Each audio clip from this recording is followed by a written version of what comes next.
ตาเฮียนโดหิวคริสต์มาสอันนี้น่าวิดีโอขัดเป็นขันคอมเมนต์ด่านคือกำมวยเลยน่านำคริสต์มาสมาด่านสู้บางทีว่าอินคุณคุณเล่นในความปกติและโดโทเลยเนี่ยโทตีฮีแกว่าลำฮีดิดังอินสุจิกุนเขาก็จีปีโทหินละตุกุมมาหินอันกระโดดโทอาจิกสุจิกบอลนะจิกสันตักเป็นช่วยเลยนู่นป้าเตะฮอกกี้สุบวยบวยเราสูนเลี้ยงเขามาปังชีดานิตาละมาเฟลเทย์เป็นอาทิตย์อันโดนเนี่ยเขาเองดีจิกินอาเฟลเทย์ที่เป็นฮิจิกินที่กีบอลโซ่ฮีอามาหิน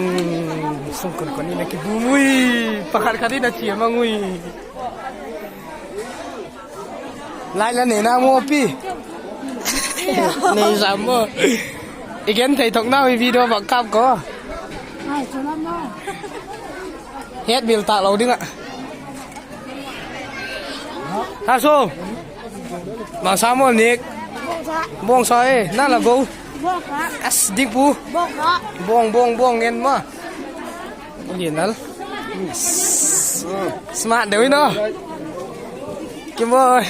ฮายหน้าเหนียวกูเลย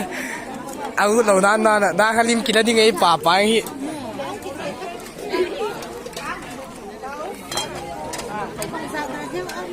มาสิทำเนียลดิฟูดนี่สูงกับมันนะเฮียสูงกับมันนะเฮียเฮ้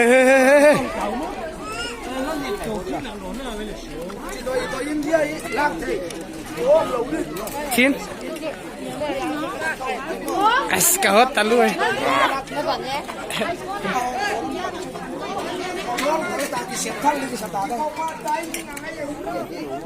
ลุนมาจุละเจียร์ซักก็ไฮมิสดัมโมอุปฟูเลอป้าตำงำตะปุยตูจุงจุ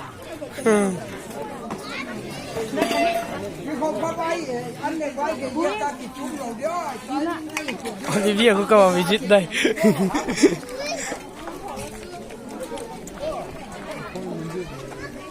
โอ้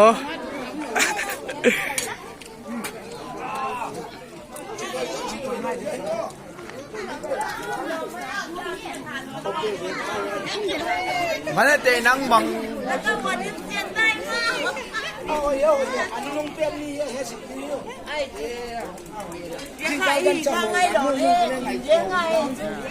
ดิเคบังฮัลโหลเนตาดิบ้องมือโซ่โลมือฮักแต่ลัวเจียกจะไว้เกเจียกจะไว้เกกี่คนที่เมตายแล้วพี่กี่ขบเล่ไว้เกเดี๋ยวกี่ขบง่ายตายมิ่งกี่ชนดิมั้งไอ้ไก่ทูกะทีไม่ตักที่ได้หรอกตักที่นั้นเอ้ย